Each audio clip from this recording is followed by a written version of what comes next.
Welcome to Mojo Motivation and Mental Health, where we have conversations that change lives. I'm Mike Orlowski. Now, before we start, if you're struggling with stress, anxiety, burnout, or addiction, please know that there's help available and transformation is possible. Call or text 988, the Suicide and Crisis Lifeline. If it's emergency, call 911. You're not alone. Your nervous system can reset. You matter. If this show does help you, or if you think it might help somebody else, make sure you like and share as well as subscribe. We can have broader reach with your help. And all these conversations will continue to change lives. And today's conversation is about one simple truth. If you want to control your brain state, you have to control your heart rate. My guest, Dave Gieselman, a breathwork coach and applied physiologist who works with CEOs, business leaders, athletes, and addiction recovery clients, he's made it his mission to teach people that your nervous system, controlled through your breathing and heart rate, is the gateway to mental health, performance, and recovery. Now, Dave's story starts with personal struggle. He used substances to manage his nervous system, to calm anxiety, to manage stress, to escape pain. For years, that was his tool until it wasn't. Then he discovered breathwork, meditation, physical challenge, and he realized that your body can do what substances were doing, but naturally, sustainably, and without addiction. Now he coaches folks making high stakes decisions with hundreds of daily stressors. He works with professionals juggling constant tasks and task switching and cognitive overload. He supports chefs in zero error environments facing burnout and substance abuse. And the tool is simple: your breath, your heart rate, nervous system regulation. Here's what Dave knows. You can't think your way out of anxiety. You can't logic your way out of burnout, but you can breathe your way through both. By controlling your heart rate, you control your vagus nerve. By controlling your vagus nerve, you activate your parasympathetic nervous system. And suddenly your brain state shifts from fight or flight to calm clarity. We're going to talk about Dave's transformation, how breathwork works physiologically, why CEOs and logistics professionals and professionals of all kinds are his ideal clients, and why discipline, not motivation, is what sustains change. Dave, thanks for being here. Thank you so much for having me. It's an honor to be here. I appreciate it. I'm excited to learn more. It's fascinating because as a high anxiety person, it's never something I've thought about. And now your core foundational belief is pretty simple but powerful. If you want to control your brain state, you have to control your heart rate. Why is heart rate, say, the gateway to brain state?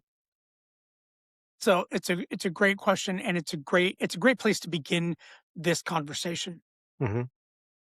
So we'll start with, we're going to set the Wayback Machine about 50,000 years real quick and talk about our nervous system, talk about the way we're wired, right? And so human beings are naturally wired to be scared, to be skittish, to be hyper aware,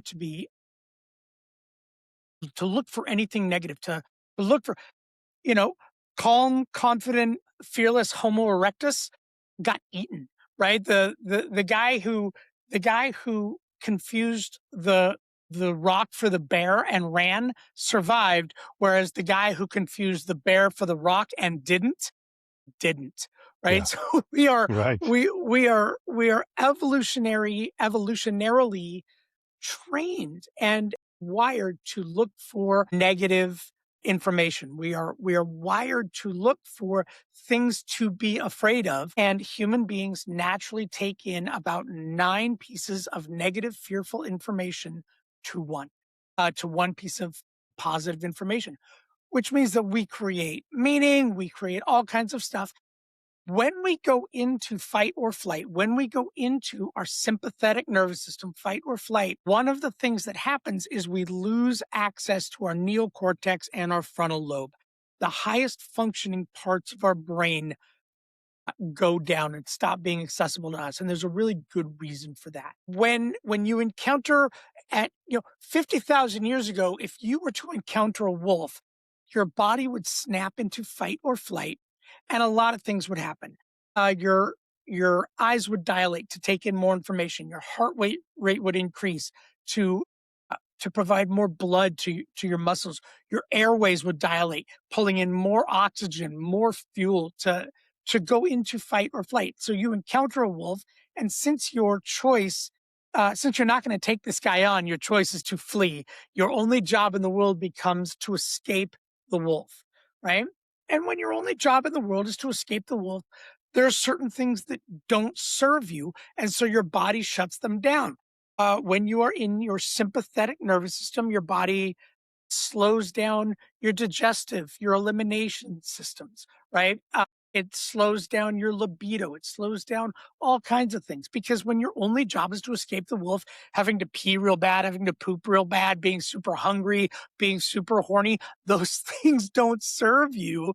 And so the body just shuts them down.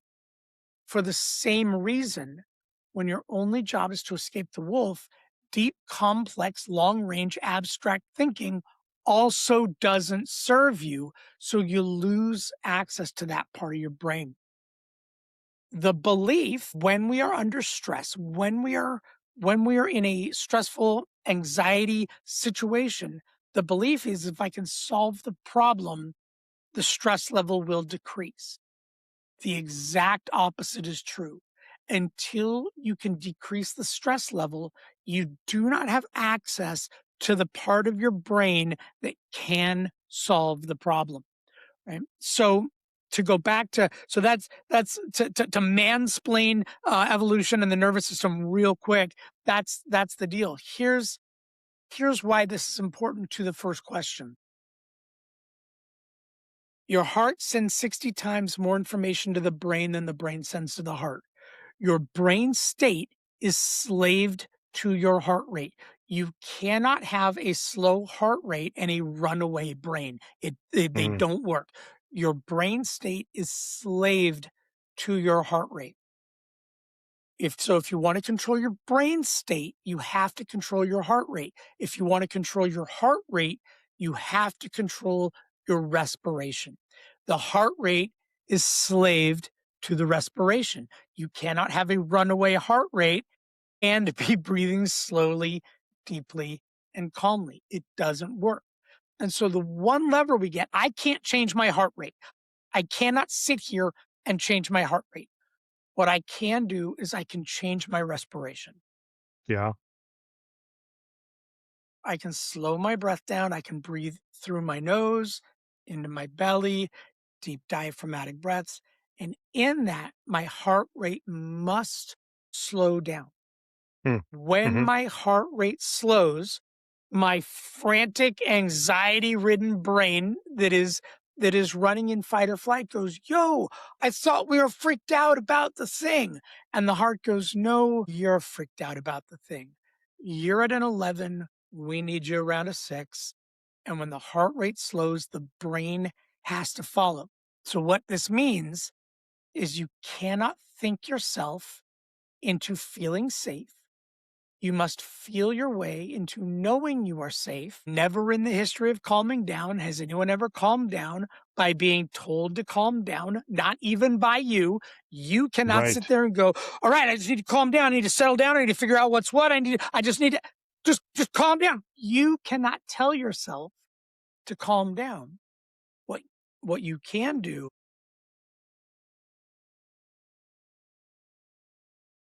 slow your breathing. Rule of thumb, if your exhale is longer than your inhale, you are coming down. If your inhale is longer than your exhale, you are going up. So Okay. deep breath in, long, slow, Exhale with your mouth open or closed, or does it matter? doesn't matter, right? Okay. We can get into all sorts of nasal breathing, mouth breathing techniques and what works better and what doesn't. Hmm. In the moment, when you need to shift your nervous system, it doesn't matter. Don't overthink it. Yeah. Exhale longer than your I'm an inhale. overthinker. Sure. Right. Yeah. And so deep breath in, long, slow exhale. Do it 3 times. This type of breathing is what I call intervention breathing. I need to shift my nervous state in the moment. I'm freaked out. I'm walking into court. I just got that email. I just got that phone call. I just heard that message. I just Yeah. got that text. I'm about to step on stage. We're about to hit record on this podcast. I'm nervous. I need to regulate in this moment.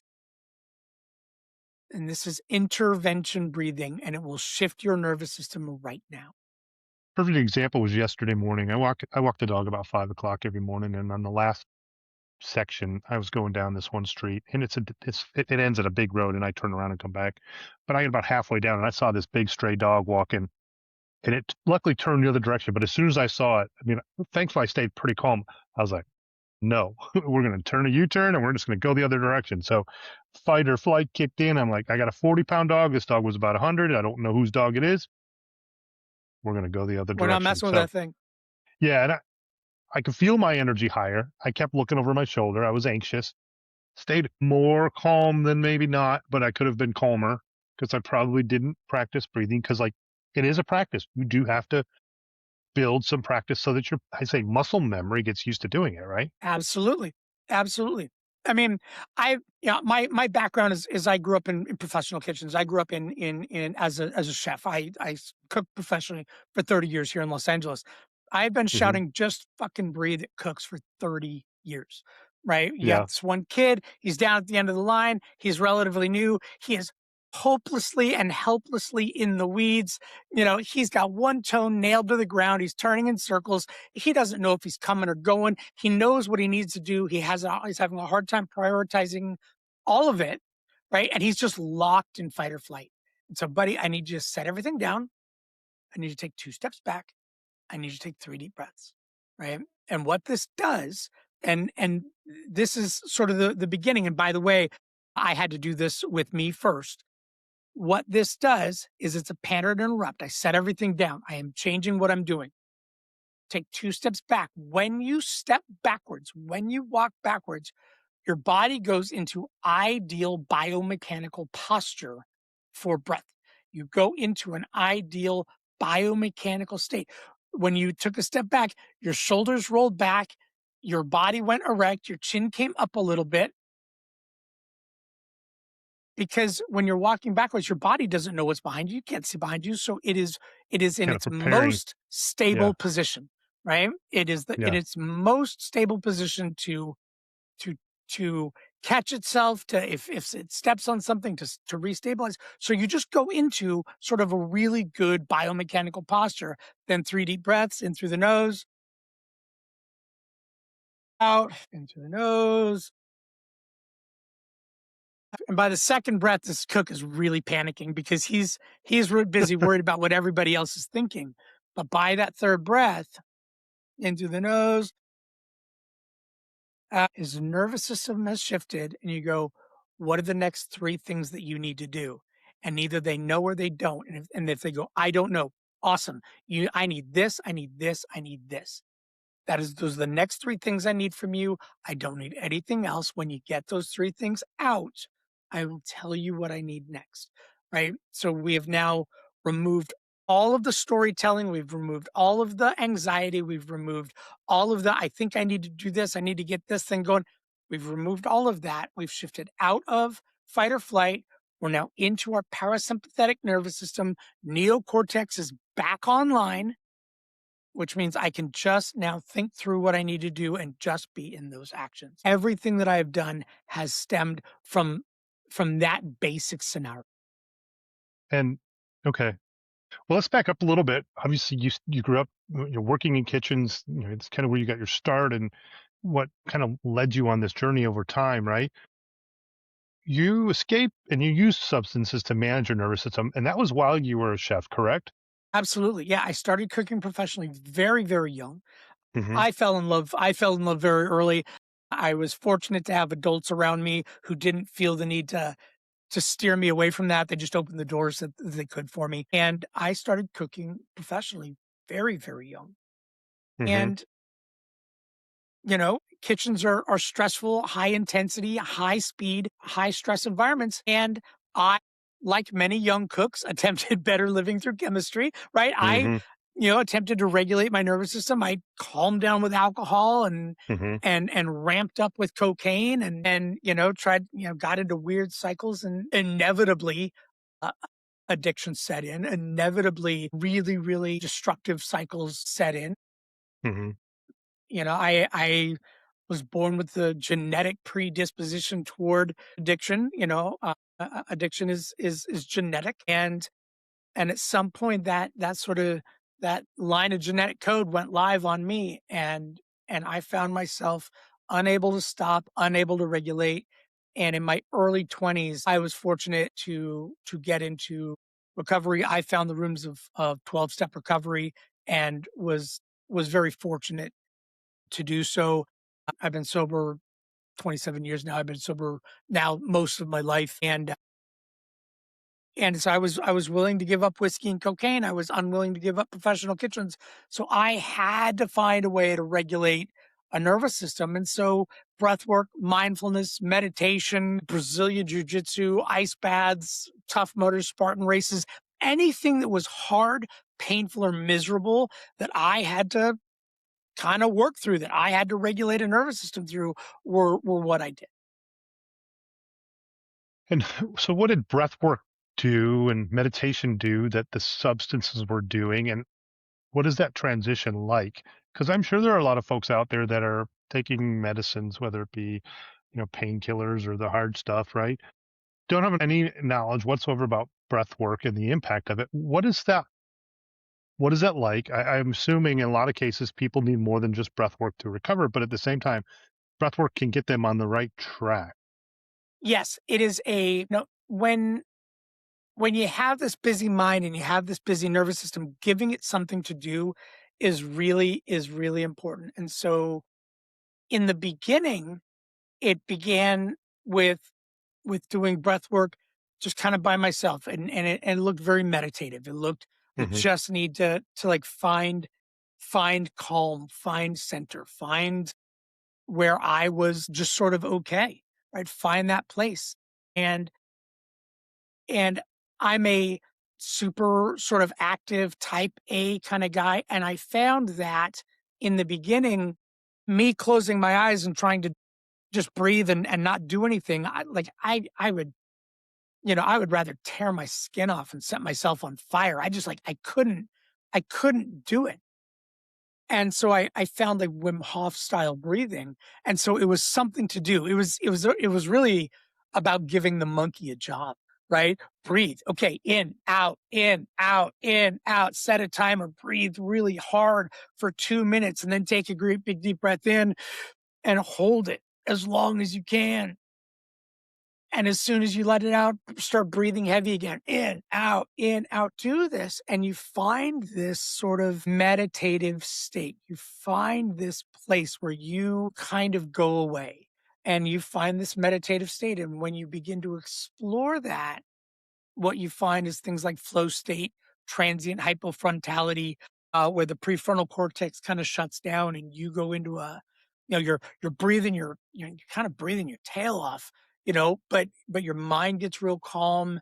You get a big squirt of a bunch of neurochemicals, dopamine, endorphins, serotonin, anandamide, oxytocin, all these kind of feel good, pain killing, nervous system calming sort of neurochemicals begin to kick off, and you begin literally producing uh, endogenous sort of feel good chemicals that you can get that mimic everything that you got from outside substances. Interesting. And I'll be honest, I don't know that I've ever experienced that. I know I haven't done the drug side. I mean, I've had alcohol, so I've experienced it there, right? But and even that I don't do very often. So, but I know I haven't experienced it on the meditation and breathwork side. And yet I have heard from many people just how valuable it is. And so I'm learning a little bit and trying to do more. And I need to become more disciplined because I know from watching and learning it is important and very beneficial. It is great. A really good introduction to the three different types of breath work. I teach three different types. So what I teach is, so the limitless flow modality is my modality. I've developed it over the last, coming up on 30 years. And Hmm. it looks like three different types of breathing. There's intervention breathing, right? There's the one we talked about, like I need to do something right now.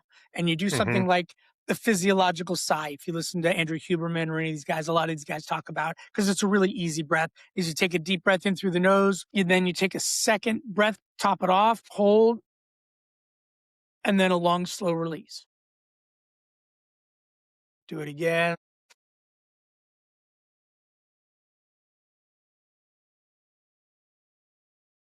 And what you're doing is you're hyperinflating the lungs, you're hyperinflating the alveoli, the little air sacs inside the lungs, and you're pulling out a huge amount of CO2 and then dumping a big bunch of O2 back in. And Hmm. there's a lot of things, but this will calm your nervous system. So Hmm. any of these types of breathing, that just take, set everything down, take 2 steps back, take 3 deep breaths. I call that to just F and breathe, right? Or the physiological sigh or box breathing, inhale for 4, hold for 4, exhale for 4, hold for 4.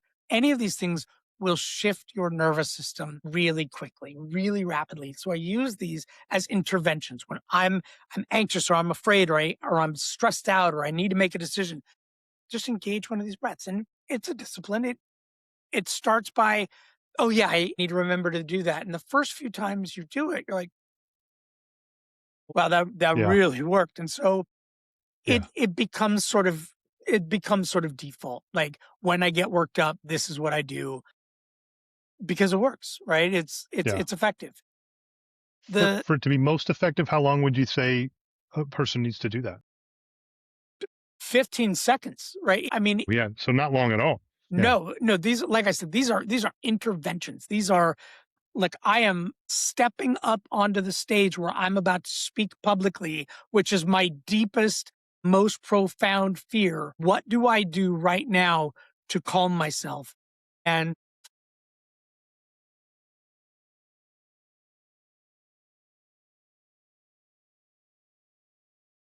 that's enough. Like that will get you there. Like that will calm you down enough to get started. And I take 2 deep breaths from the stage, standing in front of the mic absolutely every single time I speak. I do it intentionally. I do it visibly. Everybody sees me doing it. Nobody thinks it's weird.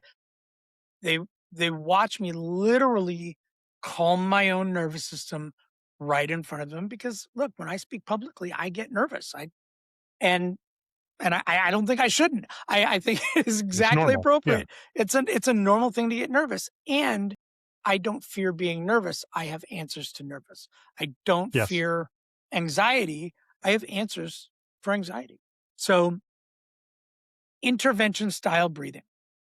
Then we have sort of like functional breathing practices, and this looks like Wim Hof style breathing. This looks like O2 tables or CO2 tables. These are free diving sort of techniques that teach you how to hold your breath longer, teach you how to be more efficient with your oxygen use, Hmm. teach you how to slow your breathing, deeper breath. Basically, they're things that help you build like a monster gas tank, right? And Yeah. so I you're used to have a great one. yeah, yeah, And when I was a kid, I used to see how many laps I could swim underwater just because it was fun.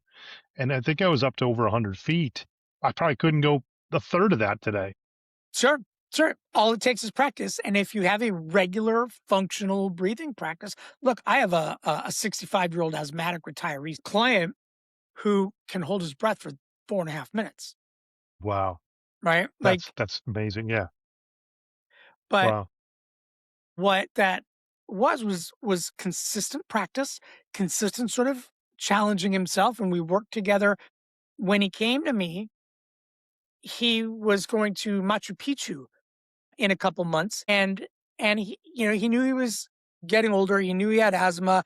He knew that Machu Picchu was at altitude, and so he was concerned about being like the wheezing old asthmatic man, right? There's steps, there's all kinds of stuff, and he wanted to be able to hold his own. And so what he did was we worked together and we did some high altitude simulation.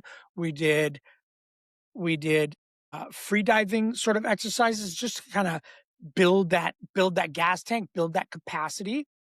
And he handled Machu Picchu just fine. All of the people in his own age group that he went with were like, Jesus, this guy, right? Like, well, this guy's handling the stairs, he's handling the altitude, he's handling the elevation like a champ. And it's because he was intentional and we really worked hard on making sure that he was prepared for that environment and do that work. I need to you just triggered in my mind. I need to do this because at the end of the month we're going out to Salt Lake City. Much thinner air up there. Mhm. We'll be in Wyoming and then Salt Lake City. Might do a little bit of hiking, which will be much more difficult. So I need to probably jump on that. Yep. Right? No, there's lots of ways and lots of ways you can prepare yourself and build that gas tank. But when you do that, so when you build that sort of functional breathing base, and this is like your daily workout stuff. This is like the, Hmm. 3 days a week I work out. I work on my breath. I work on my respiration. I build these things just like you work out. And you can build these practices, by the way, into your workout. If you work out regularly, you can build respiratory practices into your regular workout that will build the gas tank as well as keep you strong and fit and healthy. Which makes sense because you're going to be breathing while you're lifting. You're also going to be resting, and so there's plenty of time to build it in there. 100%.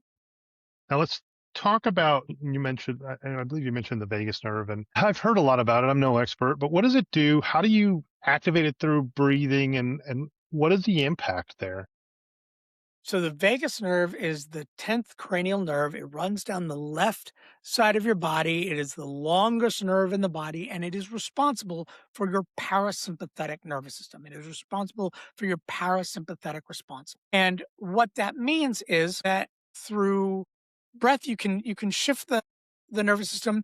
There are places in your body. So if you were to take a deep breath and you were to hum,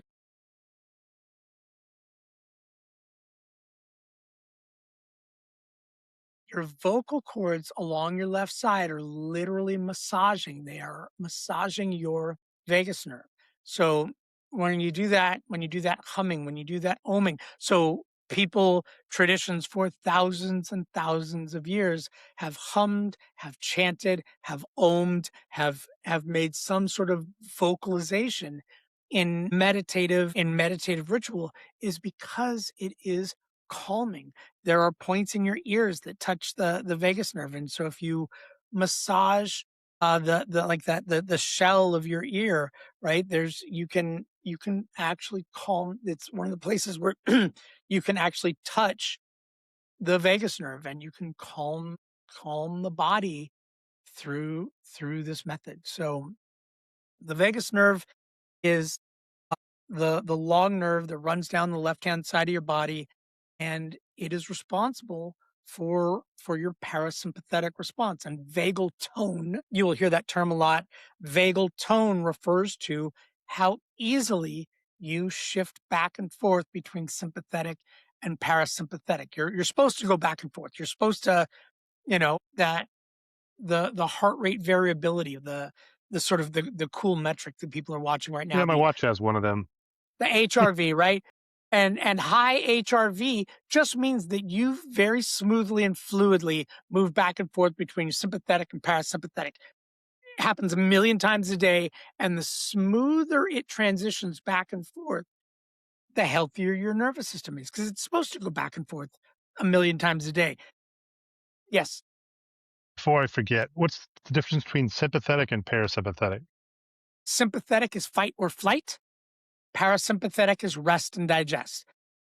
Okay. Sympathetic is your stress response. Parasympathetic is relaxation response. Fight or flight, rest and digest, feed and reproduce. Like you cannot Hmm. you cannot eat in fight or flight. You just can't do it. You can't reproduce in fight or Hmm. flight. You have to be in your parasympathetic nervous system. That's a good point. I mean, I don't have many instances in my life where I've been very fearful, but yeah, I can think back to when I was and be like, I definitely wasn't in the mood. Sure, You sure. know? Yeah, it'd be kind of hard to be. Right. Well, the body shuts that down. It like when you're in fight or flight, like, that's not one of the activities you're gonna be participating in, which is why, though, we see people who spend a lot of their time in their stress response. Guys like, the people that you and I work with all the time. We see these people who get stuck in fight or flight. They're stuck in their sympathetic nervous system there, and we watch them because the body shuts these things down. We watch them develop tummy problems, bathroom problems, bedroom problems, and these are very, very common symptoms of people who are locked in their sympathetic nervous system. They're locked in fight or flight. They're locked in their stress response. Interesting. And right now we're in part of this time in society where a lot of people are stressed out. A lot of people are burned out. There's a lot of people looking for jobs, which is pretty much always the case in some way, shape, or form. But social media anxiety adds to the mix. The state of people not being able to agree on politics, and instead of just agreeing to disagree, fighting with one another. There's a lot going on in the world right now, and what you're talking about, a simple solution that can help with all of those things.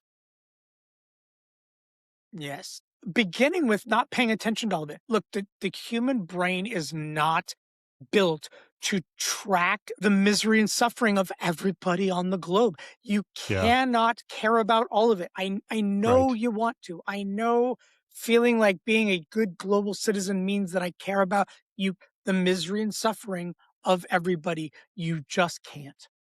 Yep. So turn And off the news, please. right. I watch less news now than I ever have. I utilize Facebook more just to catch up on people, and I don't use it as much as I used to. I know kids these days, right? It's X, it's Snapchat, it's Instagram, it's whatever, or all of the above. And it's like, and I'm guilty of it too, but it can become overload, and we need to shrink down the amount of usage and the time we spend on those things. Sure. No, we're actually getting dumber. We're actually, this is, the Gen Alpha. These kids are actually lower IQ. They're the first generation that are lower IQ than their parents, right? Mm, They are, we are moving in the wrong direction with this. Make no mistake, it is our fault. It is our fault when we allowed our children, when our parents babysat us with the television, right? Because you and I are the same sort of Gen yeah. X, right? We got babysat Yep. with the television and the Atari, right? Yep. I had an Atari. Millennials turned around and got babysat with the TV and the Nintendo, right? Then it was Yeah. the iPad and Oh, yeah. the phones and everything else, and we are just now learning how dangerous it was, right? Our parents didn't know, and we didn't know, and the next generation didn't know, and we are just learning how dangerous, just like sort of unfettered access to screens and to short form video and all these things really are in terms of diminishing attention span and diminishing the ability to sit in an emotion, right? The ability to That's really one of the benefits of meditation, is the ability to sit in an emotion and sit and be uncomfortable, recognize that I am uncomfortable and I am not in danger. I am Yeah. uncomfortable. I am not in danger. No, I know you work with business leaders, CEOs, people in high stress jobs, chefs, right? High stress jobs, constant decisions, consequences matter, always on. When someone is dealing with chronic decision fatigue, what kind of happens to their brain, and how do you reset it? Is it just as simple as taking a step back and starting to breathe? I'm sure it's building it into your routine as well. Sure, sure. So decision fatigue, it just hits everybody. We're confronted with a million different decisions. So what we start with when I work with somebody who is dealing with burnout, decision fatigue, and they don't recognize it as decision fatigue. It Sure. is, and that's a Yeah. component. But it sounds like I'm tired all the time. I'm exhausted all the time. I'm edgy. I'm irritable. I'm not eating right. Hmm. My tummy's doing funny things. My wife and I can't get along, and there's some, there hasn't been intimacy in very long, like all these things, right? And what I begin with is begin looking at their stimulus. So we begin, and I'll give you a really great example. I have no wallpaper on my phone. Hmm. There's no lock screen. There's no wallpaper. There's nothing that I want to see on my phone, right? Mine neither. Yep. I'm looking at 3 screens. They are all black, right? There's nothing other than you on my screen right now. There's no vacation photo that I I'm like looking back and remembering that time that we were in a Jeep in Playa del Carmen. None of that, right? My only focus is on this right now. There's nothing else in my world. And beginning sort of disciplines like that. Human beings are not multitaskers. Sorry, guys, we're not. Women task switch better than men. They're built to. They're built to Hmm. task switch better than men. But humans are not multitaskers. We do not do two things at the same time. We don't do them well. We don't do them efficiently. And the less task switching that we do, the less of these sort of stressful things that we can begin to eliminate. And we look at sort of bandwidth hygiene, right? Protecting your bandwidth. Are you Yeah. are you moving cleanly from one activity to another, from one task to another? Or are you sort of, is it one kind of giant smear of answering emails or reading emails, answering some of them, reading more, going into the meeting while finishing up your emails, eating lunch on your way to the next meeting, Hmm. checking your phone, responding to those texts while you're supposed to be in a meeting, getting into the next meeting. So now you're doing your work and eating and responding to texts, and you end the day absolutely drained, exhausted, frazzled, shocking. I know that So well. right, right. And it's about really blocking your time. My phone does not beep, does not buzz, does not blink, does not ring, does not anything, right? There are two calls or two texts that make it through to me, and they're not on my phone. If my son or my wife calls, my watch buzzes. If they call or text, my wrist buzzes. And if my wrist buzzes, I know that is either a call or a text from my wife or my son. Nothing else comes through. When I am at a break, I pick up my phone and I address those messages if it is time for me to address those messages, emails, texts, whatever. This idea that the entire world gets 24-hour unlimited access to us is nonsense. Remember when you and I were growing up, even before there were answering machines, you called somebody's house, and if they weren't home, you called back, right? Yes. Yeah. Or you left a message with whoever answered the phone. Yeah. Or you But had to ride your bike over to see if they were home. right, right. There Yeah. wasn't this expectation of 24-hour always on access, Yeah. right? And so I True. don't answer phone calls. I just don't. If you want a phone call with me, text me. Let me know what's up and we'll get a phone call on the schedule. But you don't get to Hmm. just interrupt my day, right? And we begin with time hygiene. We begin with bandwidth hygiene and really begin to set boundaries around my workday, around my really productive time so that I have that. Yeah. That's really important. I know I do a lot more time blocking than ever. And I noticed by doing that, I am actually getting better about my phone at the same time. And not always. I was on vacation in Tennessee and was still working with my phone a lot. But I've gotten to the point where I don't necessarily have to look at my phone all the time now. I've got a long way to go. But with the time blocking, I'm a little bit better because I am a task switcher and I switch a lot of tasks, but I'm better able to focus on what's at hand, knowing I've got time blocked out for certain other things. It does make it easier. And it's super important. One of the biggest lever that we have as humans is sleep. And it's the first thing that we as humans sacrifice, right? Yeah. Is, we stay up later and later and later and we get that work done. Sleep is the number one lever that you have. Get sleep, right? Yes. Set the project Yeah. down, get the sleep. Sleep deprivation is cumulative. So if you get 8 hours of sleep and you start getting six, like that, the deficit is cumulative and you will slowly become less and less and less functional. And make sure you are getting sleep, make sure you are getting water, make sure you are getting good nutrition. All of these things, they seem kind of like no brainers, but they are truly high performance tools. Yeah. Yeah. I was in Florida on Sunday night. We drove from Raleigh to Florida. Well, I picked my daughter up on the way, and I didn't sleep well. I think I was asleep by 10, maybe 9:30, but I was awake at 1:30. Couldn't go back to sleep, and I was fine all day. Monday, drove all the way back home 11:15. Got about 6 hours of sleep. Next day wasn't as good. Even today, I'm still feeling it, and that what's that? 5 days later. So it definitely lingers and takes some time for you to recover. Much harder to do now that I'm 52 than say when I was 30. Sure. Sure. And just like watering a dry plant, you didn't water a plant for a little while and it's now dry.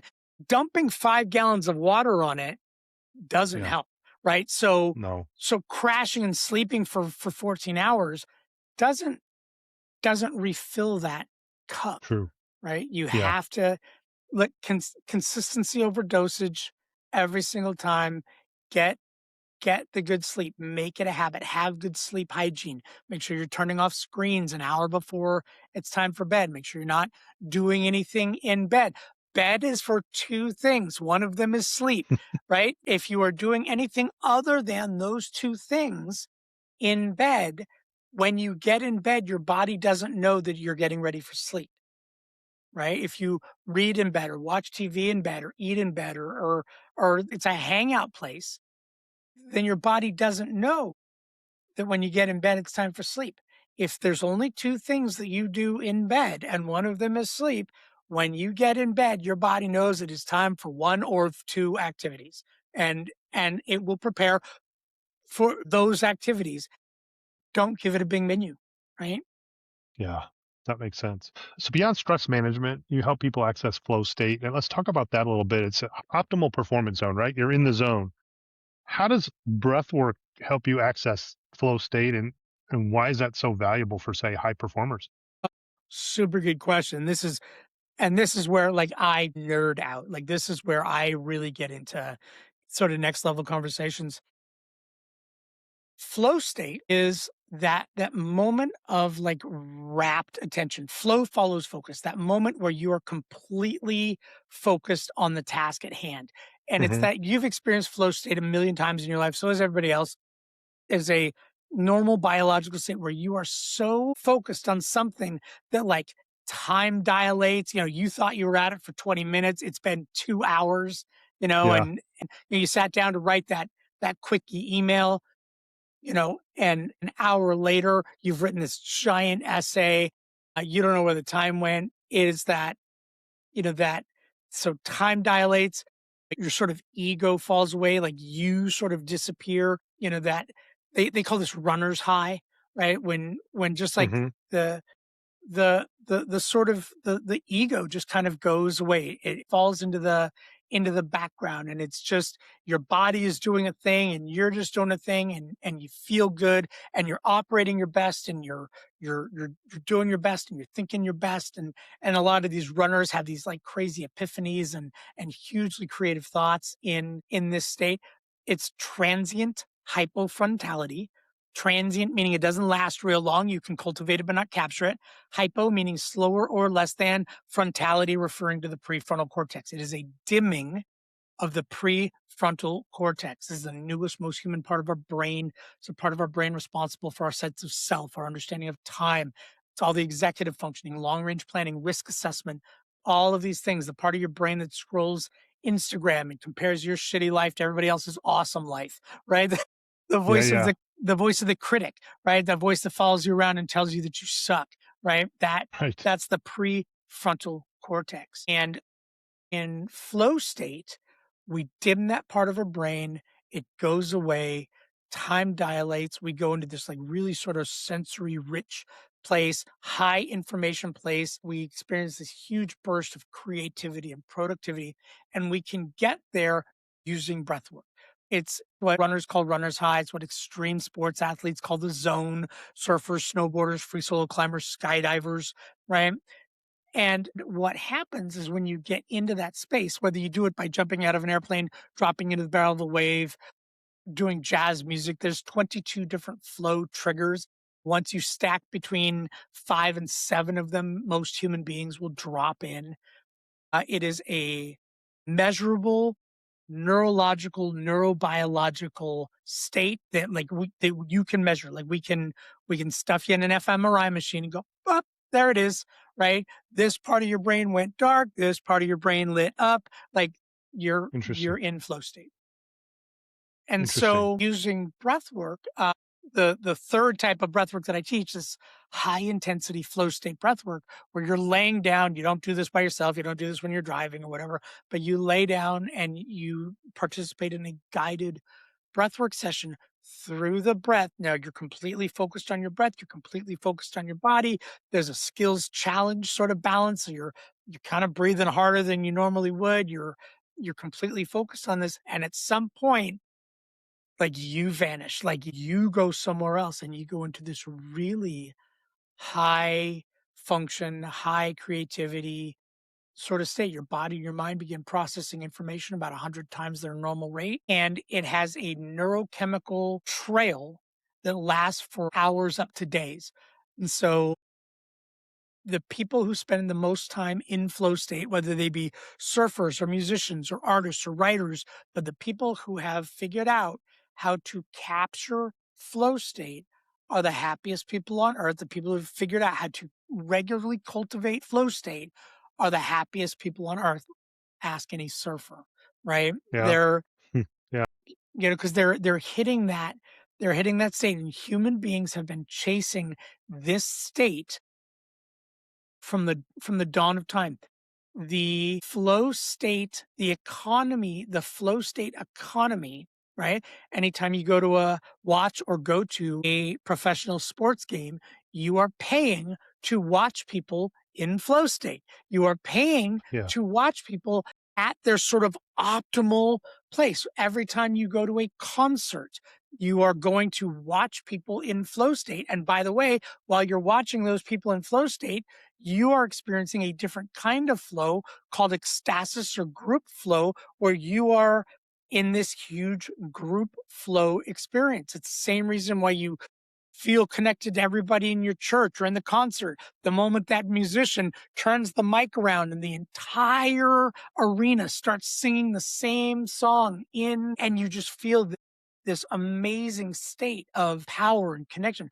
That's flow. And so somebody just did some math on it recently, and what I heard, $16 trillion annually is the current flow state economy. Think about Wow. every Yeah. dime you spend going to church, to concerts, to games, Hmm. playing baseball yourself, people buying surfboards, going on Yeah. vacations. The Yeah. flow state We're economy doing a is concert next $16 trillion. Saturday. Yeah, I'm going to try to remember this next Saturday though, because and have that thought like flow state.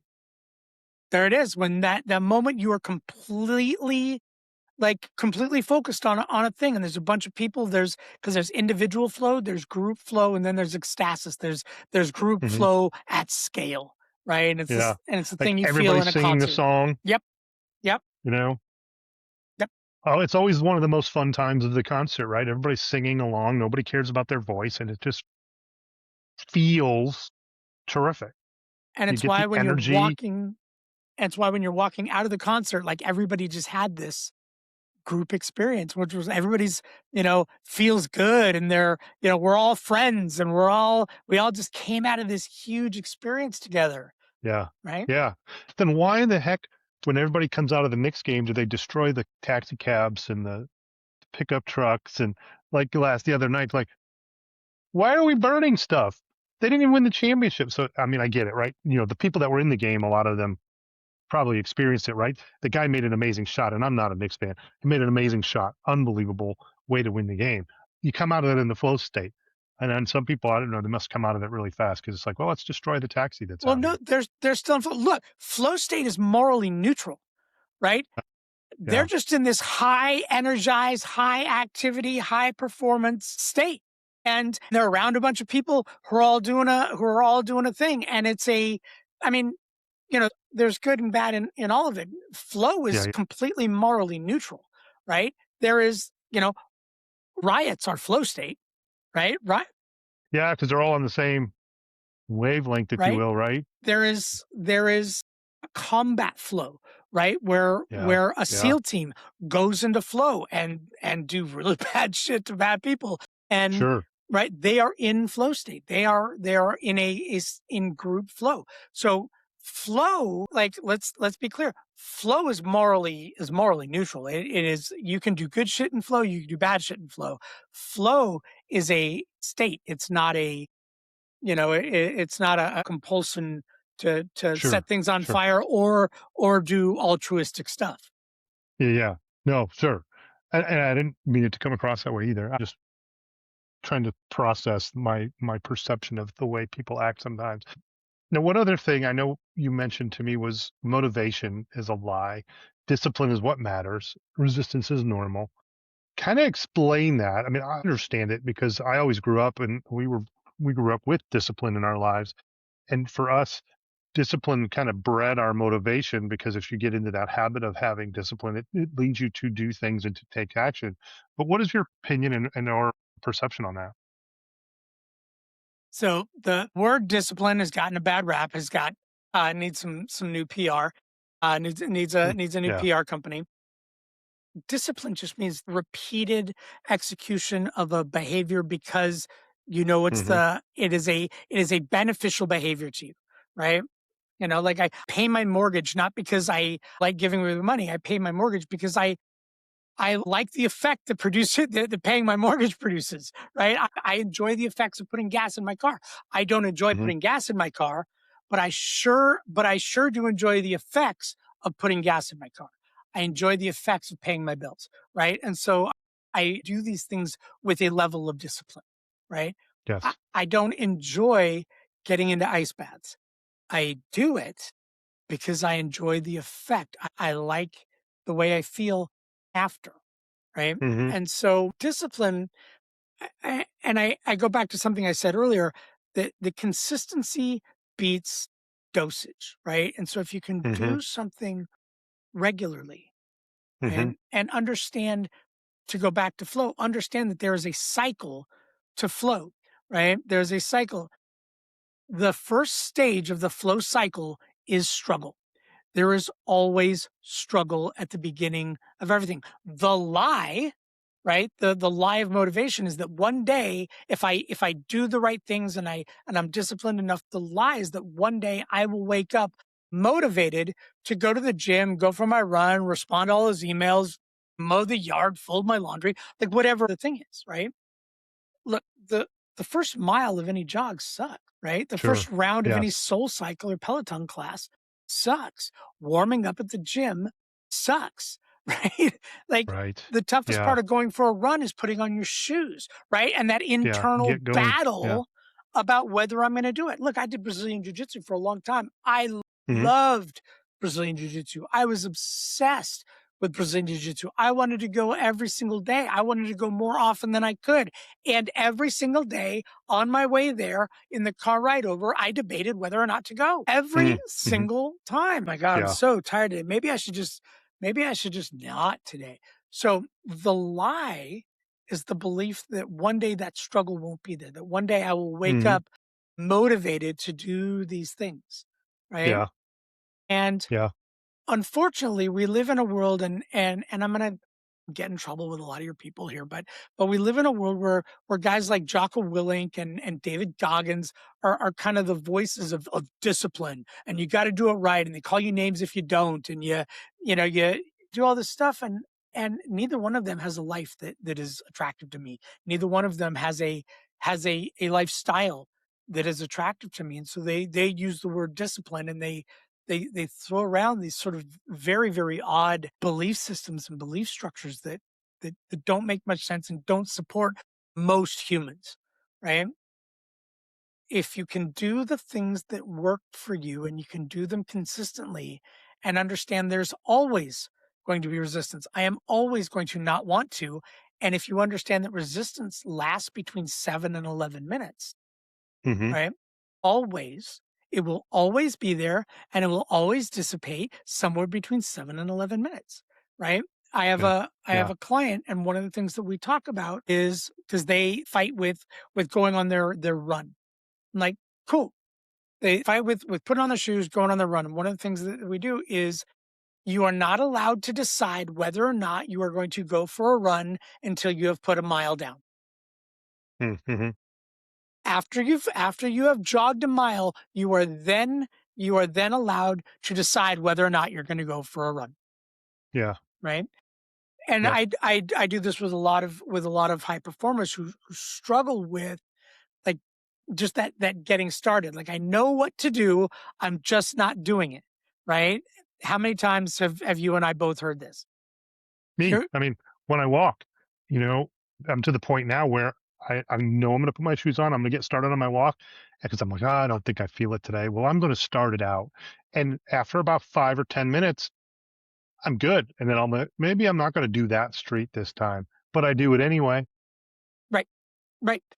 Because once the struggle phase passes, you drop into release and you're like, oh, okay, maybe Hmm. this isn't so bad. And then you hit flow, Yep. right? Which feels really good. But then there's the Yeah. recovery piece, right? And you have to Yeah. recover, right? Yeah. You don't get to shortcut any of the pieces of this cycle. You don't get to shortcut any of the segments. There's struggle, there's release, there's flow, and then there's recovery. And you don't get to shortcut any of it. So when we talk about discipline, right, really what we're talking about is knowing that there's going to be resistance, Hmm. accepting that there's going to be I am going to sit there and negotiate with myself. I'm going to. And when I take people when I do my regular Saturday public session, one of the things that I tell people is we are going to get 3 minutes into this and you are going to reconsider every single decision you have made today that brought you to this place, right? Because you're going to go, oh my God, I don't know if I can do this for 90 minutes. Like Yeah. this is a lot and this is hard and this is a lot of work and everything else. Pay attention though to the language that you negotiate with yourself in. It's the Hmm. same language. It's the same language Yeah. as when I don't want to get out of bed, when I don't want to go to the gym, when I don't want to stay on my diet, when I don't want to do those parts of my job that I'm not in love with, when I don't want to do those chores around the house that I'm not in love with. It's the exact same negotiation. And if you Yes. recognize resistance, if you recognize that language, if you recognize that thing as your lazy body, right? We are Hmm. biologically tuned to conserve energy. Why am I going to the gym? I don't need to. I'm not, right? Why are we doing this? If you begin to recognize the voice of resistance as resistance, then when you are, putting your shoes on and getting ready to go to the gym and you get that weird pain in your side and you go, "Oh, maybe this is my body telling me not to go to the gym." It's not your body telling you not to go Yeah. to the gym. It is a 6-year-old who doesn't want to that is curious if it poked you in the side real hard if you'd go, "Oh, I think I'm not going to go to the gym today." Right? And Yeah. then watch it Yeah. work. Done that. Right? Yeah. Oh yeah. Oh yeah. This I got this weird hitch in my hip. Maybe this is my body going like, why don't you just rest? It's not, right? This is your body going, oh, how about if I put you in pain for a second and see if I can talk you out of it?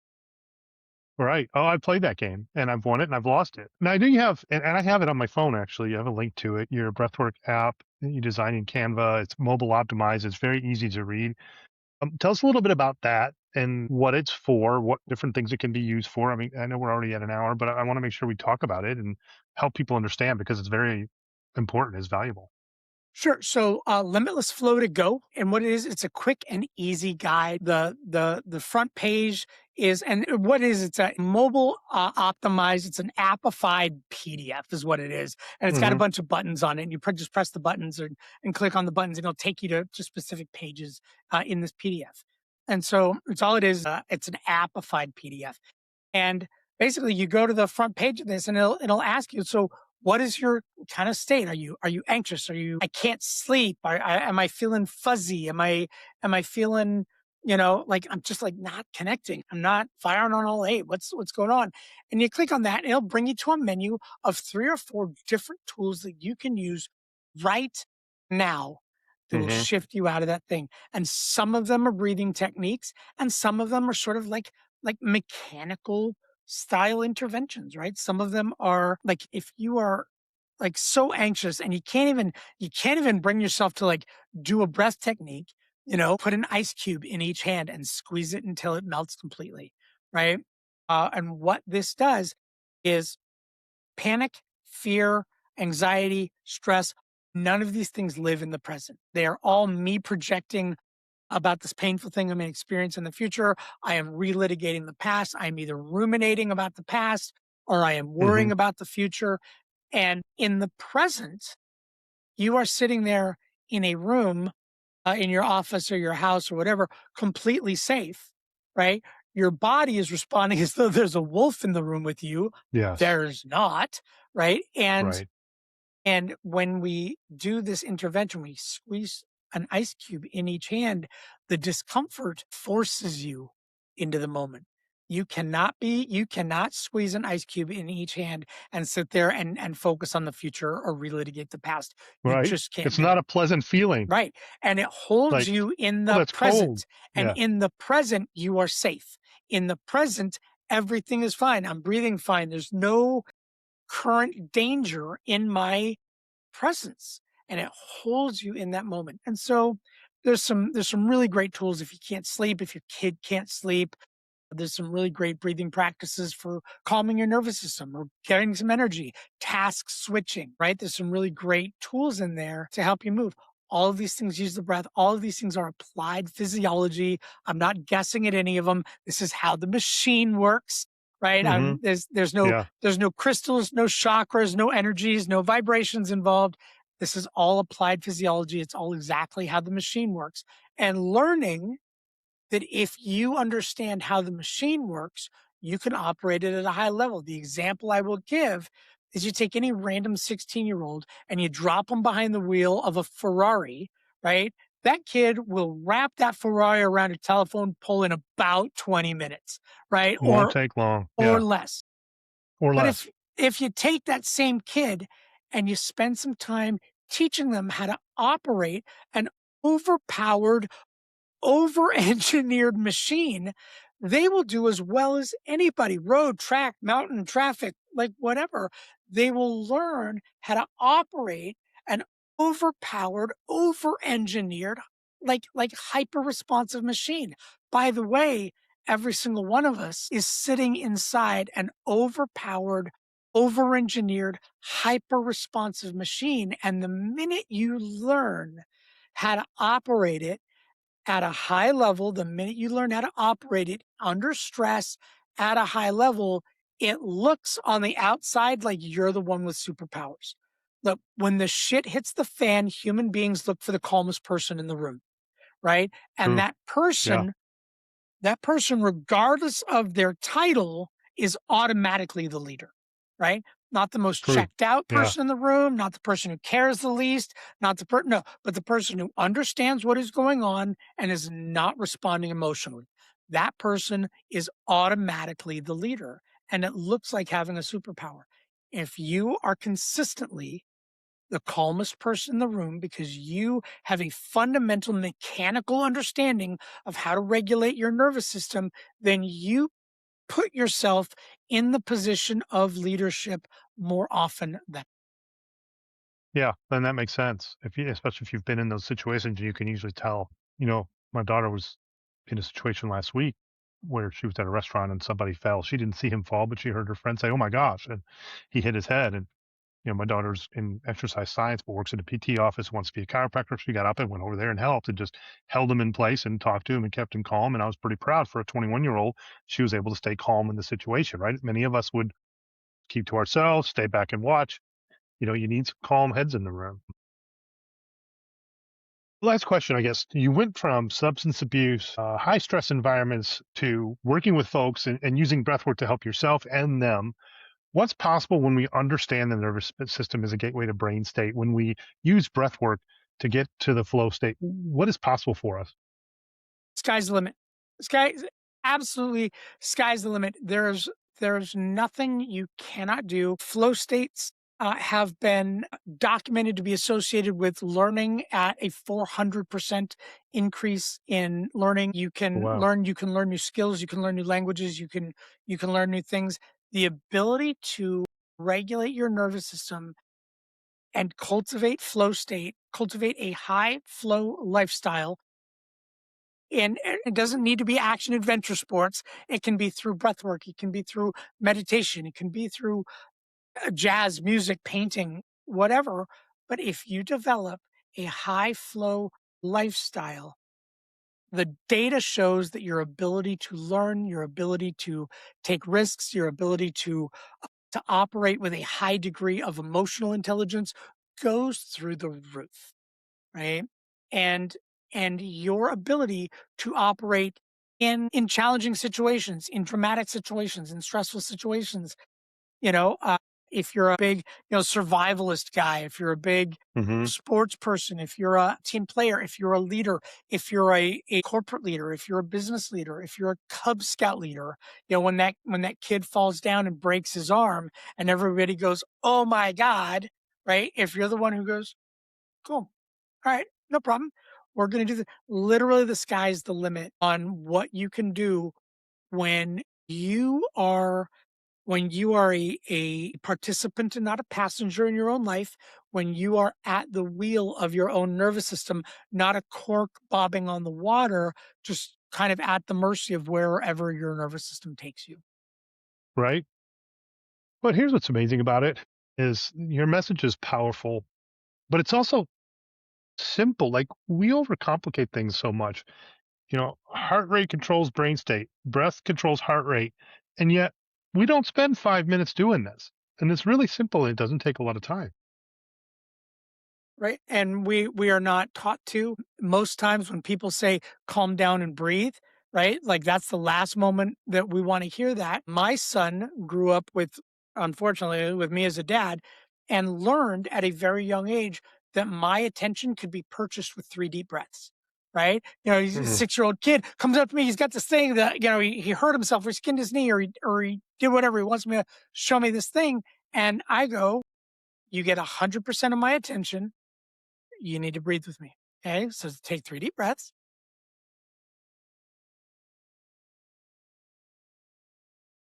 And we take 3 deep breaths together. And now the thing that he's excited about comes out of his mouth clearly. He Yeah. articulates it. He can tell me what he's excited about and I can hear it. And it's not just like this like blast of like 6-year-old enthusiasm, Yeah. right? Like I want to hear Yeah. you. I want to understand. I want Yep. to be excited about the thing that you're excited about, right? Yeah. Sure. I wanna hear about the thing that just scared you, or I wanna hear about the mean thing that that kid just did, okay? But we gotta do it from a regulated place, and I'm he 52. right, I do the same thing and I don't breathe. So it's like, yeah. I mean, I'm the 6-year-old. And, when the beginning of our call early on, I was talking really fast. It's just how I am. But I have to do better about breathing and bringing it down. practice like, if there is a first step for anybody, it is practice breathing through your nose. It will slow down the pace of the way you talk. It looks like you are being thoughtful about the words you're choosing. Hmm. But begin to practice breathing through your nose. I love mouth tape at night. I recommend it. Mm. If you are a mouth breather at night, which means that you're getting pretty poor sleep, you're waking up with a dry mouth, try some mouth tape. It's crazy. If you start with practice nasal breathing, just be aware of whether you're breathing through your mouth or through your nose most of the time. It's a great place to begin. I used to be a mouth breather all the time. I'm much better now. I have a CPAP, so I breathe through my nose at night, unless my nose gets plugged up, but which there's breathing for that. But breathing through my nose has definitely made a marked difference in my ability to sleep. 100%.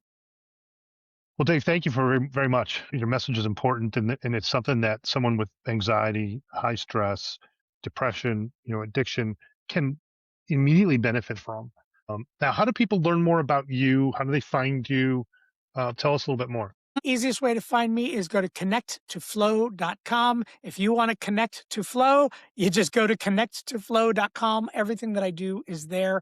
You can join me for breath work. I do a public session every single Saturday. It is hybrid, which means you can either join me in Northeast Los Angeles or you can join me via Zoom. If you register for a Saturday and 10 a.m. Pacific on a Saturday is not an ideal time for you, register, you will get the recording. So you get 72-hour access to the recording. I Nice. know that 10 a.m. Pacific on a Saturday morning is not an ideal time for everybody. It is an ideal time for me. That's why I do it then. Yeah, But it's yeah. not an ideal time for everybody. But if you register, you get the recording. I send it out generally Saturday afternoon or Sunday morning, and you get the recording. Throw on your headphones, lay down, and breathe with me. For your audience, if they use the code Mojo1, you can join as my guest. If you are curious about what I am talking about, if you're curious about this whole flow state thing, breathwork thing, I invite you to come check it out. Connect to Flow, go to the breathwork tab, pick a Saturday that works for you. Join me either in person or online. Join the live stream or get the recording. Use code Mojo1. Join me as my guest. Nice. Thank you. Yeah, I think that's fascinating. And I'm going to have to try it. Once I'm back from vacation, I'm going to do that because I'm going to be gone and not home at all for the next several. So I'd like to try to be on it. And as it happens, even if it is, 1 o'clock my time, I bet I'll have a great afternoon after I do that too. Sure will. Well, good. Thank you very much. And to the audience, what I would want you to take away from today is Dave's core truth is if you want to control your brain state, you have to control your heart rate, not medication, not therapy alone, not positive thinking, your breath, your heart rate, your vagus nerve, your parasympathetic nervous system. Dave learned this through personal struggle. He used substances to manage his nervous system, to calm anxiety, to escape pain, until he discovered that his body could do what substances were doing naturally, sustainability, and without addiction. Now he coaches CEOs, leaders, chefs, folks of all walks of life in decision fatigue and in zero error environments. And he's making a difference in lives because it's much safer, much better for you than escaping via alcohol or drugs or dealing with the chronic stress, just sucking it up, like I like to say. So breath work matters. Now, if you're in chronic stress right now, try one of Dave's techniques. Breathing, it matters. Breathing through your nose. Start breathing through your nose more. Box breathing.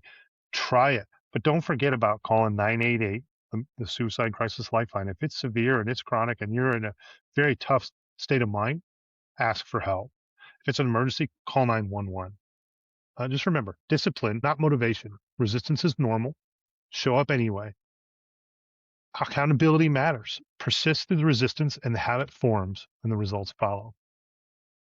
If this episode did help you, please share it. Please like and subscribe. There are others that can benefit from hearing it as well.